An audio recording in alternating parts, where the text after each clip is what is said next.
Starseed and Christianity, similarities and differences. The similarities, this is the funny part, is we don't belong here. I can work with that. And you don't feel like you fit in and you feel like the stars are your home or you can't remember your past. Well, here's the deal. We don't belong exactly like we are here. We do belong here, but we are eternal. You are in eternity right now. You are, if you're watching this, you are an eternal being, whether you know it or not, believe it or not, or want it or not, you are. The question, the problem, is the reason we don't feel connected in this realm is because it's jacked up, backed up, cracked up. And in a Christological perspective, that's the $100 word for $100 word for a Christian perspective, is that there is a disassociation between us and God. There is a disconnect between us and God. And in the Christian parlance, it is sin to miss the mark. It's not like, ooh, it's more like, okay, there is a God-shaped hole. There is the God spot in our hearts that can only be filled by God. The cool thing is, in this life, starting now, it can be filled, and that you can actually have heaven come into earth, us, we are made of earth, and be fulfilled. So that heaven, really, to be honest, as a Christian, heaven is not a destination.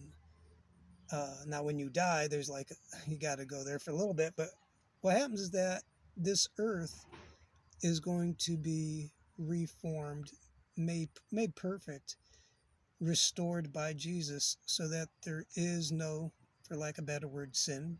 Maybe it's the perfect word. There's nothing jacked up. It's reformed, remade, and that we live in a perfect body with a perfect understanding, and best of all, a perfect heart, because it is by His Spirit He comes into our lives, and we become a new creature here and now. Talk about starseed. You want starseed? I got you starseed times 10. And what happens is that we get to live in this realm. That is fallen. That's the Christian term, unperfected.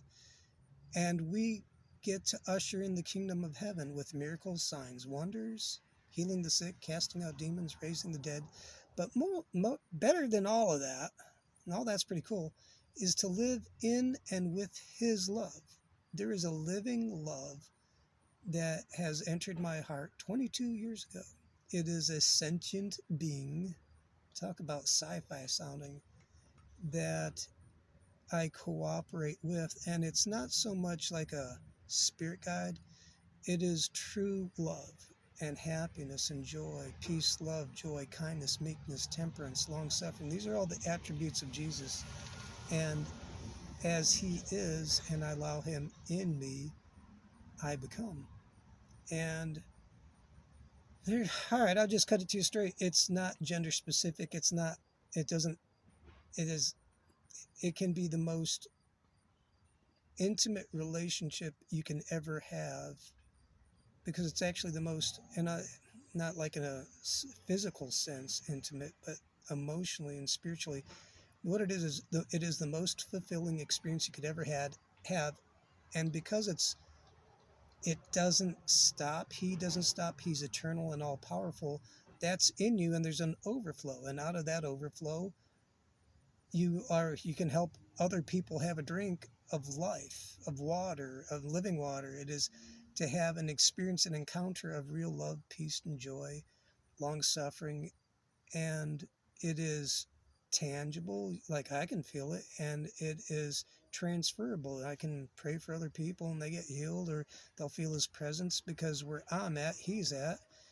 And if I put my head in the right space, my heart, which means just play nice with God and play nice with others, especially others.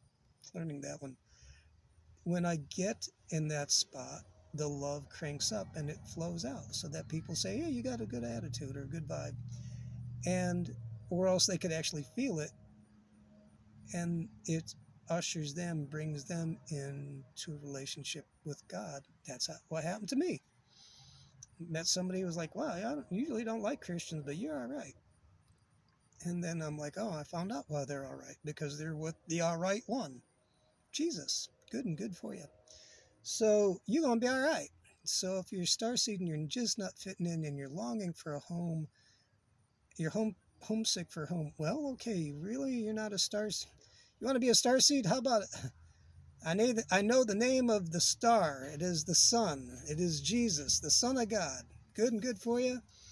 Heaven is a home and a destiny temporarily until we get the new bodies, but on earth is where we will all live, and in a new and perfected body, which can be in the presence of God and not die. So it's important, you know, because if you're not with him, you're not with him, and that's not good. And I don't want anybody not with him, because that's not bueno. Because then you're always missing him because you realize it is him, and you don't want to always miss him because that's just no fun. So ask Jesus to come into your life and you walk it out day by day. It's a marathon and a sprint at the same time. Marathon because you never quit until we die or he comes back. And a sprint in that we do the best we can every day at every moment. And if we mess up, we have a public defender who's never lost a case, who's always willing to forgive us and help us to do better. So that's how you be a starseed with Jesus. Ha! Hope you have a great day. It's Friday here, so I'm going to go clock out for lunch and chill, have a good time, then go back home and do nothing. So you do nothing unto the Lord. Catch you later. Bye.